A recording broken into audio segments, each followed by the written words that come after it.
আবু জেহেল এমনই একজন ব্যক্তি ছিলেন, তিনি নিজেকে হকপন্থী মনে করে মৃত্যুর আগ পর্যন্ত গলাবাজি করে গিয়েছে। বদরের প্রান্তরে কাবা ঘরের গিলাফ ধরে বলছে, আল্লাহ আজকে যে যুদ্ধ হবে, আবু জেহেল মনে করছে আমরাই হকপন্থী, যেই দল হকপন্থী আল্লাহ সেই দলকে তুমি বিজয়ী দান করো। আল্লাহ বিজয় দিয়েছিলেন কাকে? আবু জেহেলকে নাকি রাসূলকে? এজন্য আবু জেহেলের খাসলত হচ্ছে নিজেকে হকপন্থী মনে করে আজীবন গলাবাজি কইরে যাবে। এখনো আমাদের সমাজের এই চরিত্রের মানুষ আছে। একথা মনে রেখেন, ফিরাউনের অনুসারী ছিল হাজার হাজার লক্ষ লক্ষ। এই পৃথিবীর ইতিহাসে সবচাইতে নিকৃষ্ট স্বৈরা শাসক সে হচ্ছে ফিরাউন।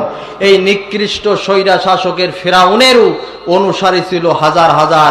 সেই ফিরাউনের অনুসারীদের কাছে ফিরাউন কিন্তু ভালোই ছিল।